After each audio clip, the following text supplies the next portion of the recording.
Congregation, praise the Lord. Praise the Lord again. Yes, and just like you've heard, my name is Marangu, and I'm the chairman of MCK Ruaraka Methodist Church. And beyond that, I'm born again this morning. In 1984, the conference office, in their wisdom and the leadership of Dr. Rawi Matthew, procured or bought two plots in Zimmerman, plot number 44A and 249A in Zimmerman. And in 1986, there were a few Methodists who were residing in that area of Zimmerman, and they started meeting. And these 6 families, I would like to ask them to stand wherever they are so that we appreciate and see where this beautiful congregation started from. Clap for them.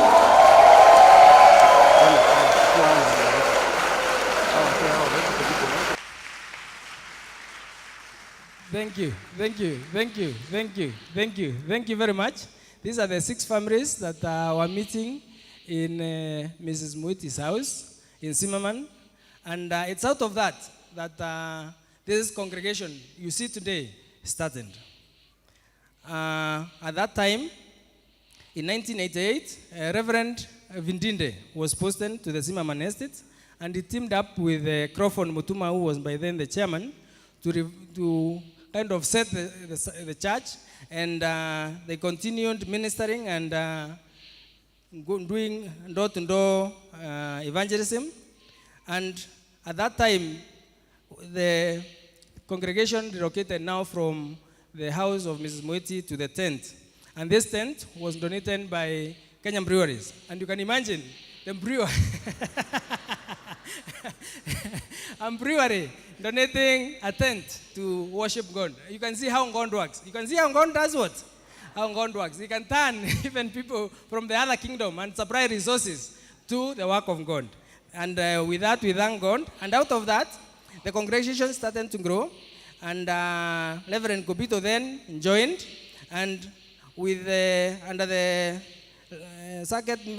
Karioko Circuit Minister, Reverend Jonathan Gishara, they started evangelizing house to door, estate to estate, and they attracted people from Githurai, Maziwa, Kawa West, Committed Prison, and Kenyatta University.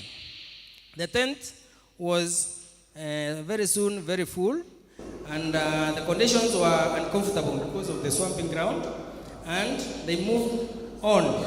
And in 1989, Dr. Rawi Matthew visited the site, and he agreed with the readers that the conditions in the swamp were not favorable, and he agreed with them on the vision of buying a plot in a more favorable location. And at that time, the church was doing arambis every Sunday, and they had their major harvest in 1989 September, and they raised 150,000. And with a donation from Deman, an amount of 300,000, they were able to buy the plot where we are sitting currently.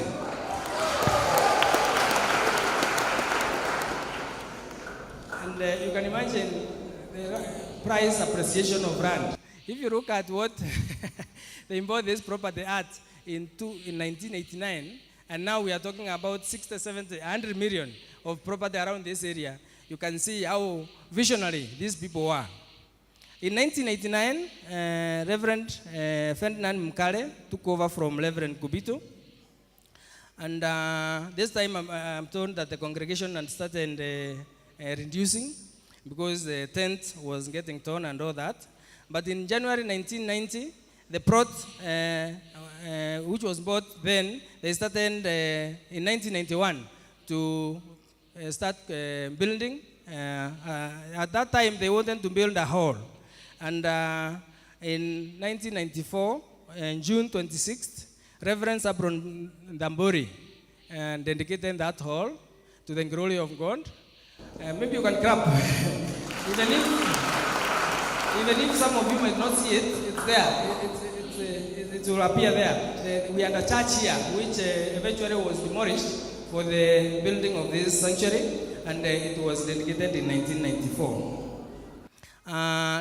Reverend Mary Kinoti took over from Reverend Mukava, oh, not Mkaba, but Mkare, and served from 1993 and left in August 1994. Reverend Gubito again came back, and the congregation continued to grow. The church leadership at that time was spearheaded by Robert Kigunda, who was the chairman. Jennifer Muiti was the secretary, and Justice Raichena was the treasurer. And at the same time, Reverend Peter Kaimadiri took over from Gubito from February 1997 to August 1999. Reverend Naomi Kaiga took office in October 1999 and served till September 2001, and she handed over to Reverend Lendia Kremi. And at that time, the leadership was under Joel Beria, who was the chairman, Eva Munene, who was the secretary, and Geoffrey Kinoti, who was serving as the treasurer. Within that time, the church built the manse for the minister, and at the same time, the deliverance councils, which were spearheaded by Joel Manyara, took shape during the era of Rendia Kiremi.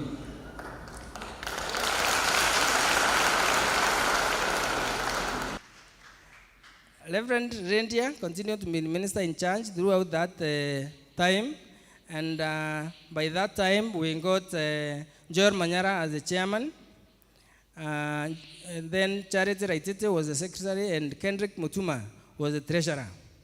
And after that, we got Reverend Sunday Boado, who took over from Reverend Rendia in September 2009 up to December 2010. Reverend Osea Kimathi took office in January 2011, and by that time, the chairman was Stephen Raitite, Geraldine Geshobiri was the secretary, and Kendrick Mutuma was the treasurer. Reverend Osea continued to be the minister in charge until August 2012, when he left for Standies. And then we got Reverend Daniel Mueti, who served from September 2012 to April 2013. He was assisted by Reverend James Gitonga and Evangelist Ken Mueti. Reverend Deche joined as the minister in charge in September 2014 and served until December 2015. And by then, the chairman was Justice Boy, Glory Kenywa was the secretary, and Simon Kenywa was the treasurer.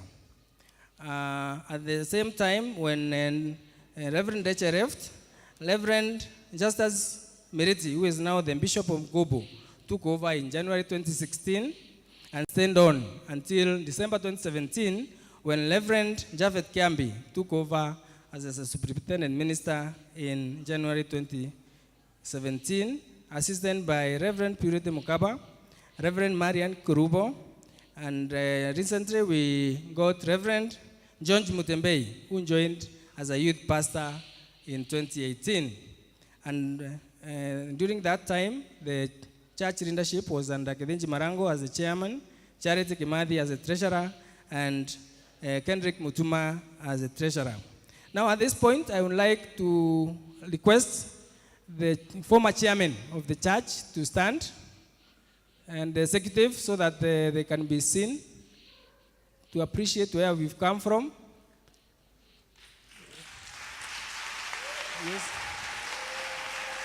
Yes. Yes, those were the men that God has used to spearhead this great congregation from those very humble beginnings until now. And within the same time, Ruaraka gave birth to several churches. The first one being Kimbo Methodist Church, which was in 2003. And we gave them 76,000 to help them set up and do the basic amenities in Kimbo. Next, we gave birth to Maziwa. Can see Mutweri here, he is nodding, in 2005. And we did a farewell harvest, which raised over 200,000 to set them up. In 2014, we gave birth to Kasarani Methodist Church, which is based in Kimbo, and that church is growing in numbers. In 2017, we have given also birth to another child called Kamaki's Methodist. is taking shape, and we are committed to support that church to grow into greater heights. Around 2009, Ruaraka Methodist Church, leadership at that time, under the leadership of Raitite, decided, was felt end of the round to start Ruaraka Methodist Academy. I know you saw them present some very nice melodies here. So that's our school, which we are very proud of. And we have continued to support the school, and the school has continued to grow. Now we have a candidate class, which will take the exams this year. Within the same time, we've been guided by very visionary leaders, and we had our first strategic plan and drafted to cover the period 2008 to 2013. And most of the things you see today, including the building of this sanctuary, were anchored or thought through in that strategy. I was talking to Rendia today, and she was really remembering those night meetings that they used to meet in Safari Park to draft that strategy. And to me, at this moment, probably we clap for all those people who spearheaded that strategy. The second strategic plan will be launched today, and it covers the period 2018 to 2022. And most of the things that are in that strategy are basically the soft side of things, because initially we were talking about construction. Now we want to do the spiritual angle in this new strategy.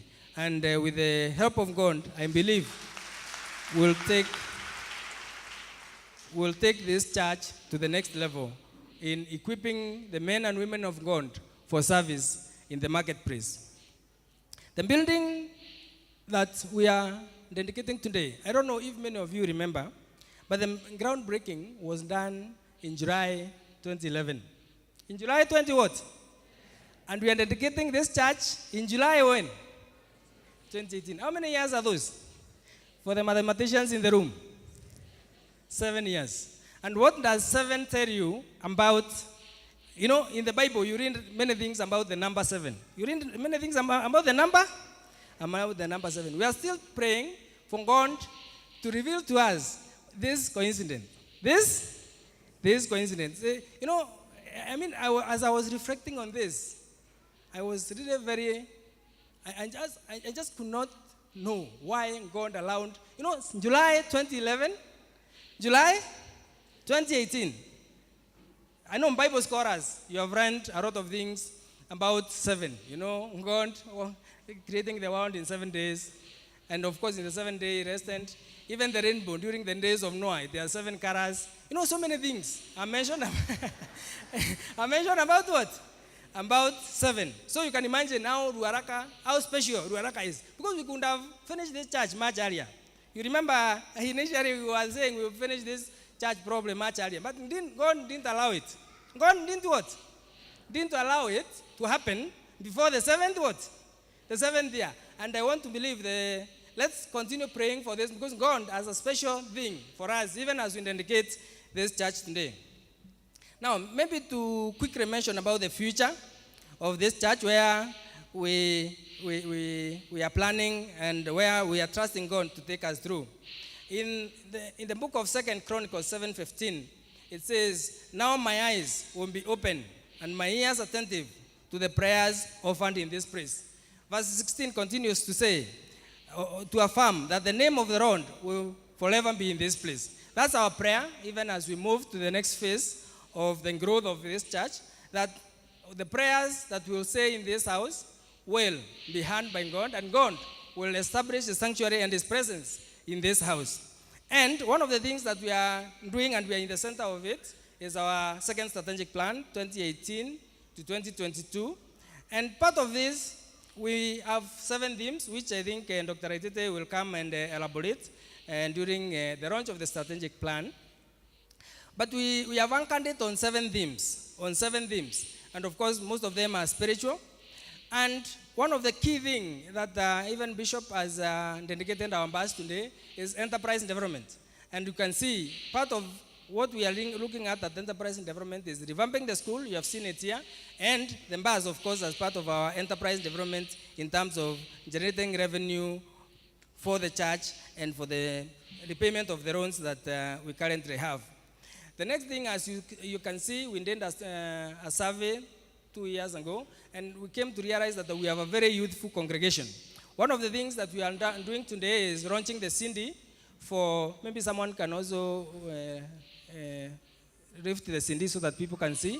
We have a glorious team of youth people who have done a beautiful, beautiful Cindy, and we are launching it today. And why am I really happy about this thing? It's because we are looking at the future church. We are looking at the future church. Ng'ombe imbi?